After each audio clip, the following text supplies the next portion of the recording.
نحمده ونصلي على رسوله الكريم فأعوذ بالله السميع العليم من الشيطان الرجيم من همزه ونفخه ونفسه بسم الله الرحمن الرحيم إن الحمد لله نحمده ونستعينه ونستغفره ونعوذ بالله من شرور أنفسنا ومن سيئات أعمالنا من يهده الله فلا مضل له ومن يضلل فلا هادي له وأشهد أن لا إله إلا الله وحده لا شريك له وأشهد أن محمدا عبده ورسوله صلی اللہ علیہ وعلی آلہ واصحابہ وبارک وسلم۔ السلام علیکم ورحمۃ اللہ وبرکاتہ۔ الحمدللہ ثم الحمدللہ، آج میں ایک اللہ سبحانہ تعالیٰ کی توفیق سے ایک نہایت ہی خوبصورت سیریز شروع کرنے والی ہوں، سیرت طیبہ آپ صلی اللہ علیہ وسلم۔ اس میں جو کتاب ہے الرحیق المختوم، رابطہ عالم اسلامی مکہ مکرمہ کے زیر اہتمام منعقدہ سیرت نگاری کی عالمی مقابلہ میں اول آنے والی عربی کتاب کا اردو ترجمہ۔ اللہ تعالیٰ مولانا صفی الرحمن مبارک پوری ان کو بہترین اجر عطا فرمائے، جنہوں نے یہ بک جس کا عربی سے اردو میں ترجمہ کر کے ہم تک پہنچایا ہے۔ اللہ تعالیٰ ہمیں اسے غور سے سننے کی بھی توفیق عطا فرمائے، اور مجھے بھی اللہ تعالیٰ آپ تک پہنچانے کی توفیق عطا فرمائے۔ اس کتاب کے میرے استاد ہیں سعودیہ مدینہ سے عبداللہ ناصر الرحمانی حفظ اللہ، ان سے یہ میں نے کتاب پڑھی تھی، کورس کیا تھا مکمل۔ اللہ تعالیٰ مجھے اور آپ کو اس سے مستفید کریں۔ درود شریف پڑھ لیتے ہیں۔ اللہم صلی علی محمد وعلی آل محمد کما صلیت علی ابراہیم وعلی آل ابراہیم انک حمید مجید۔ اللہم بارک علی محمد وعلی آل محمد کما بارکت علی ابراہیم وعلی آل ابراہیم انک حمید مجید۔ جیسا آپ بھی ہم سب بھی جانتے ہیں کہ آپ صلی اللہ علیہ وسلم ہم سب سے زیادہ ہماری محبت کے حقدار ہیں، اور جس سے محبت کی جاتی ہے اس کے حالات زندگی جاننا بھی ضروری ہوتے ہیں۔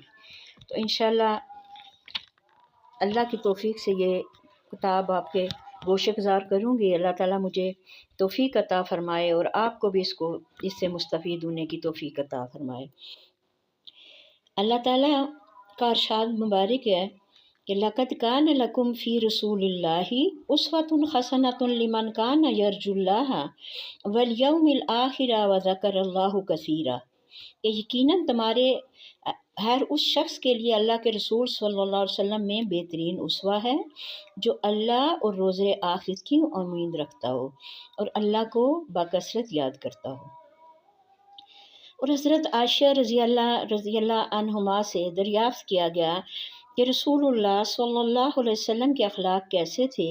انہوں نے فرمایا کان خلق القرآن، بس قرآن ہی آپ کا اخلاق تھا۔ لہذا جو شخص اپنی دنیا اور آخرت کے جملہ معاملات میں ربانی شاہراہ پر چل کر اس دنیا سے نجات چاہتا ہے، اس کے لیے اس کے سوا کوئی چارہ کار نہیں کہ وہ رسول اعظم صلی اللہ علیہ وسلم کی اسوہ کی پیروی کرے۔ ایک اور جگہ قرآن پاک میں اللہ تعالیٰ سورہ آل عمران میں ارشاد فرماتے ہیں کہ قُلْ إِن كُنتُمْ تُحِبُّونَ اللَّهَ فَاتَّبِعُونِي يُحْبِبْكُمُ اللَّهُ وَيَغْفِرْ لَكُمْ ذُنُوبَكُمْ۔ اللہ تعالیٰ ہمیں کتنی بڑی خوشخبری دے رہے ہیں اس آیت میں کہ